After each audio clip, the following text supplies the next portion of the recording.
Rusty. It's a birthday, and if you want to make it cartoon to stroke and Rigo, nobody's gonna complain, right?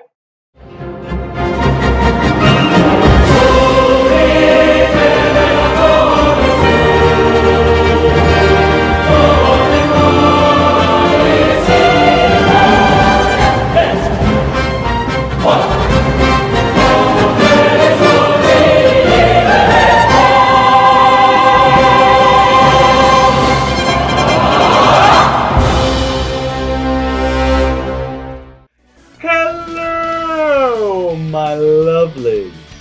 In case you didn't know, it's my birthday today.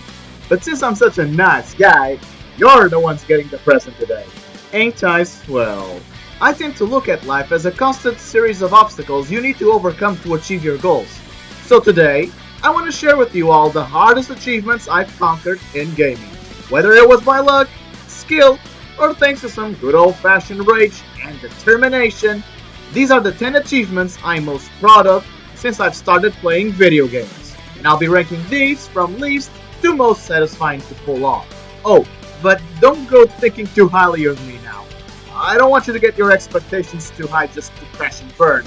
I mean, most of this stuff isn't all that difficult for the more hardcore crowd out there. I mean, you're not going to see me beat Dark Souls with a guitar controller or a PlayStation Move controller up my ass. But in my case, these are the next best thing.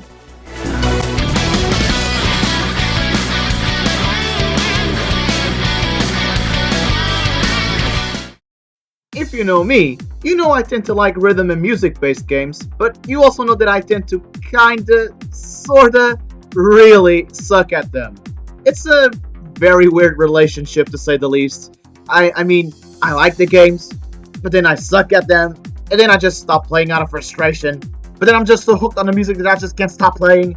And then I see people playing online on hard mode and I feel completely inept. So is it really that much of a surprise that I feel super accomplished when I clear a song 100% in a rhythm game? I mostly play stuff like Osu and Vocaloid's Project Diva, but if you've played these games, you know things get hella hectic on anything above normal difficulty. Hey, I did warn you guys my feats were pretty unimpressive, but think about it this way. If something so innocuous as this is number 10, then it only gets better from here.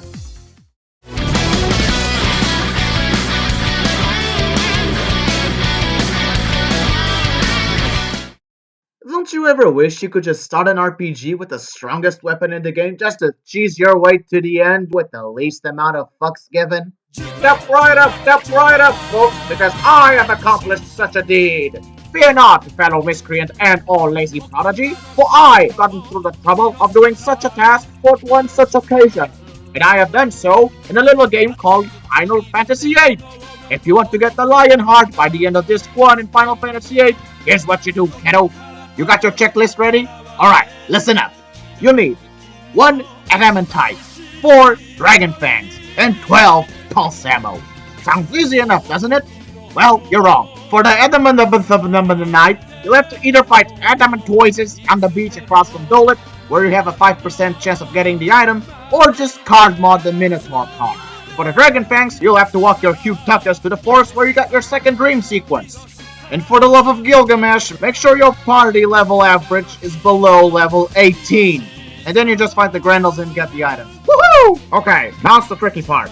You'll have to card mod 20 Elnol cards to get 2 energy crystals to then refine them into 20 pulse ammo. And just between you and me, this method involves like 8+ hours of card battles with Zell's mom. So yeah, as you can see, this type of task isn't for the easily deterred or faint of heart. Getting all the materials is long, arduous, and mostly tedious work.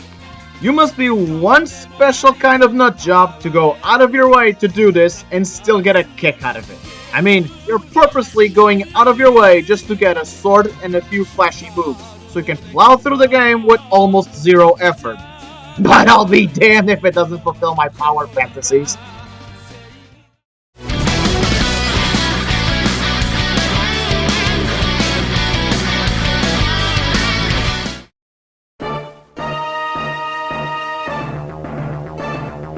Wow, man, I haven't mentioned Pokemon in this channel for almost as long as I did DiCaprio to get the Oscar. Hilarious and original. Hilarious and original. Hilarious. All kidding aside, even though I've outgrown Pokemon, I do hold some very fond memories of it. Especially Gen 2. Ah, man, Gen 2 was my love baby.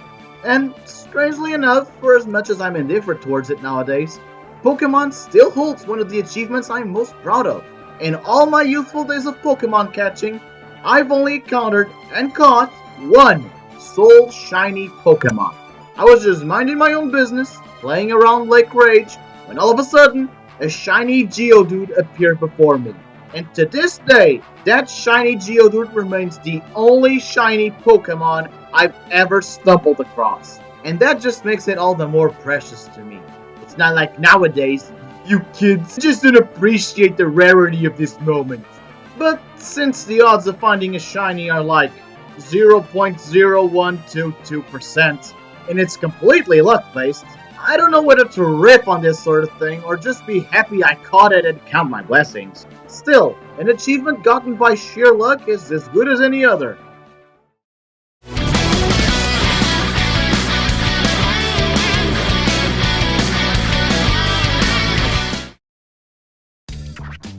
I don't know about you guys, but I think the name I give this achievement speaks for itself. I know equating hours of playing a game in hopes to find a glitch and calling it an achievement is going a little bit overboard, but don't you guys just get a random rush of excitement whenever you find a glitch? Especially when you don't know anyone else who's found it? To me, finding a glitch in a video game is akin to finding a gummy bear in your chocolate pudding, with the added potential of having an entire bag's worth of gummy bears still undiscovered to you inside the pudding. Man, I'm just making myself hungry. For me, the novelty of the discovery of a glitch or a bug used to make me giddy. Like, I still remember being the first guy in my circle of friends to find the moon-sized glitch in GTA Vice City. And I still remember my first reaction when I tried to park an helicopter inside the mansion's back pool, and suddenly, I'm flying over an inverted Vice City. As self-congratulatory as one would think glitch hunting is, it's still an oddly worthwhile, exciting, and rewarding experience. But that of course will greatly depend on the kind of game you're playing.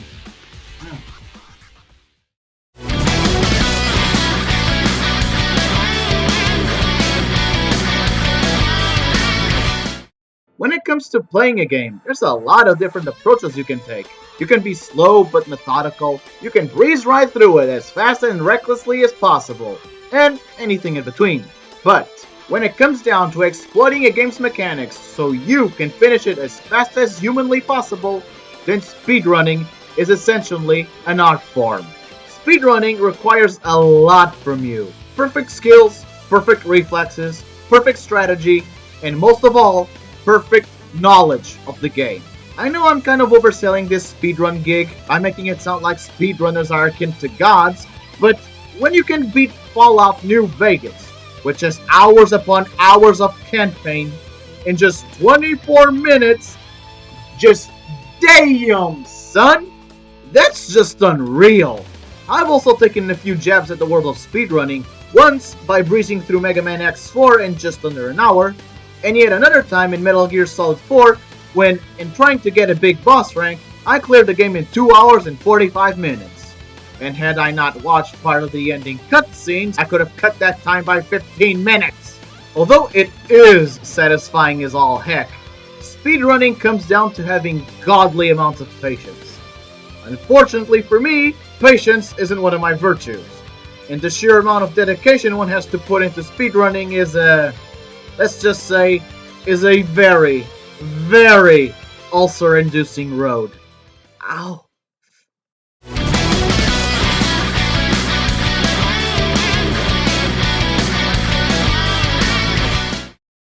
I don't know about you guys, but I loves me a good self-imposed challenge. You set the goal, the handicap, and anything in between. And most often than not, the end result feels pretty dang good. Whether it's just a boss, a game segment, or the whole thing, seeing these challenges through to the end means you stick to your guns and to your will to persevere. Some of you out there might just see us as some hardcore masochist nutjobs, but I see us more as the Rock Lees of gaming. Oh God, my weeaboo is showing. Just ask anyone who's completed a successful Nuzlocke challenge if they didn't feel accomplished and fulfilled by the end. And wow, that's 2 Pokemon references in one video. I seriously love doing these, and honestly, I've done quite a lot of them. And some of the ones that stick out are challenges like getting an all A rank run in Valkyria Chronicles, beating all bosses in Metal Gear Rising on hard mode without losing a single sliver of health, and a few others. But the ones that I am most definitely most proud of are 1. Getting an S rank against the Gear Rex in Peace Walker with the naked camo on, which basically means it's a one-hit KO if he tags you, and 2. Doing a 100% no Dragoon mode in The Legend of Dragoon. And this means that I beat the whole game and all 9 secret bosses. And in addition, I beat that asshole Faust, which is by the way the hardest mofo in the game, with no Armor of Legend, no Legend Cosk, and no Phantom Shield. Oh yeah, I don't play around, kids. But, you know, since these challenges need to be self-imposed and not part of the game, I feel it doesn't feel as legit as it would have been if they were, you know, part of the menu.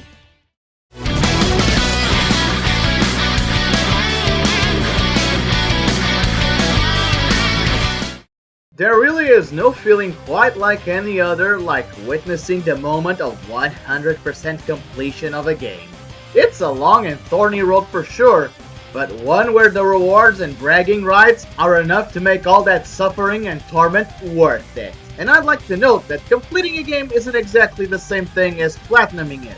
Case in point, I for one got the platinum trophy for Skyrim, but I'll be damned if I did everything in that game. But god damn! Buttermine ads and whisper sweet nothings into my ears, cause this shit may be hard to do, but does it ever get me pumped up with endorphins? I don't know how you do this every week, Gerard, but goddamn dude, you are one hell of a trooper. Now, I'm not going to give you a complete list of every game I've completed. I know this list is tracking well into ego-stroking territory, but I don't want it to drift into ego-masturbatory land, if you catch my drift. And even though I'm not much of a completionist in most cases, I am, however, a trophy whore. That rush, though. That rush.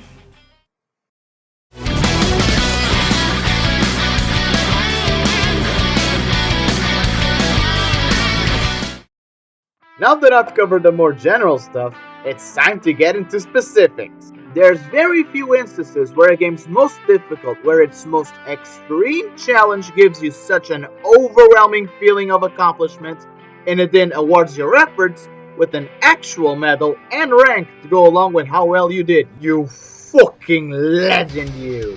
Playing through any Metal Gear Solid game and trying to achieve that illustrious and elusive big boss rank is freaking hard. How hard, you may ask? Well, hard enough for the checklist of requirements to change between every single game, and hard enough for the whole thing to be a speed, pacifist, perfect stealth, no health items, perfect run, all rolled up into one. I mean, it's not often a game makes you multitask this bad for just a single badge of honor. And in some of these, the requirements put you through some of the most crazy hoops and restrictions I've ever seen. Like limiting your entire playthrough to 5 saves or less. And not to toot my own horn here, but I've only managed to get a big boss rank in MGS 1 and 4. Also, that motorcycle segment in MGS 4? That shit can go fillet a cactus and shove a dragon dildo dipped in ghost pepper chili up its ass. And for the love of your waifus, don't Google what a dragon dildo is.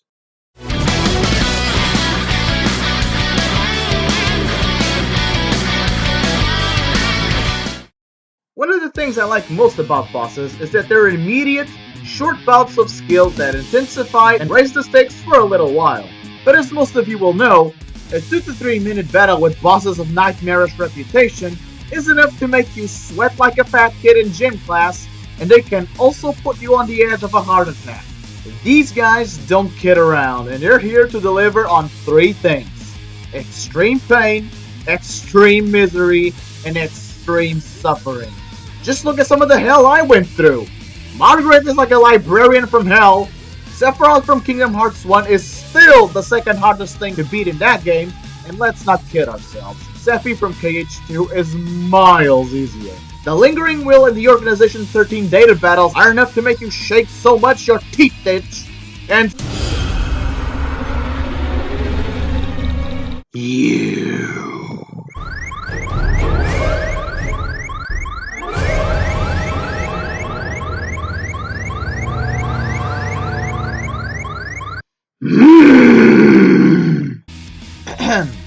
Foss doesn't let up and constantly bombards you with the strongest magic in the game. Shao Kahn and Jinpachi Mishima are, well, they be cheating. And the list goes on.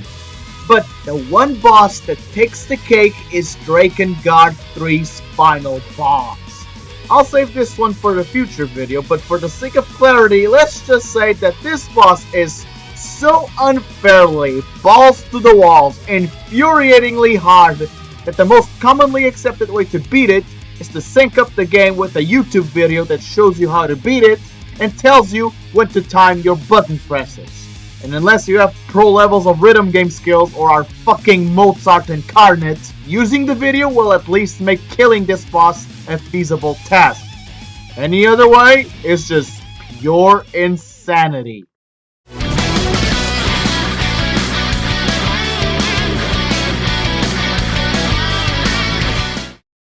You most definitely feel like you're untouchable and a pretty slick dude when you manage to beat a game without getting hit once.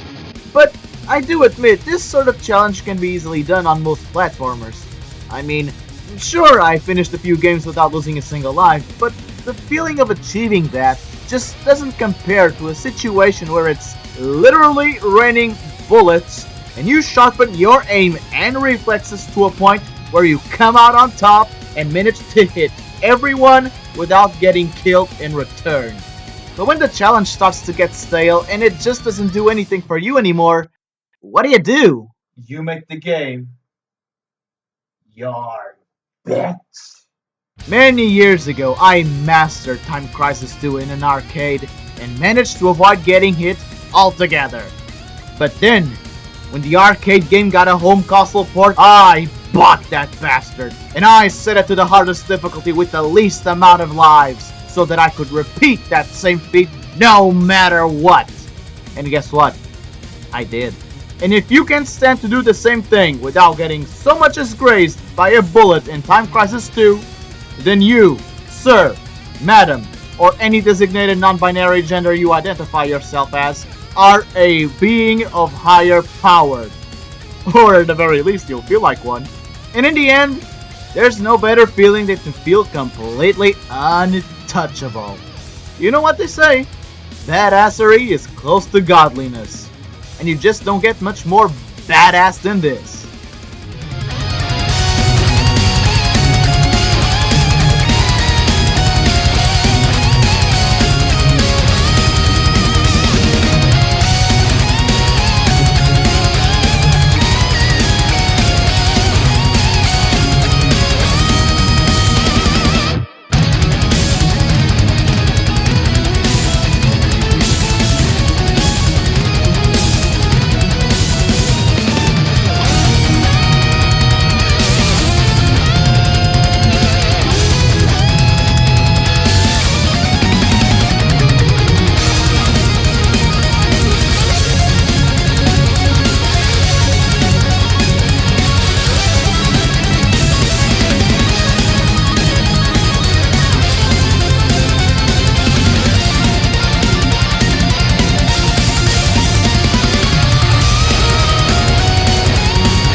My lovelies, how'd you like the new video? Am I too much of a scrub, or does my gamer membership card hold some weight to it? But enough about me, what about you guys? What are some of the achievements you're most proud of? Please let me know in the comment section below. Also, while you're waiting for the next video, go right ahead and click on any of the other videos I've made, if you're feeling so inclined. But I guess that's it for me. Well, this has been That Rusty Gamer, aka the Red Eye Hound, and I'll see you all next time. Bye bye bye bye bye bye bye.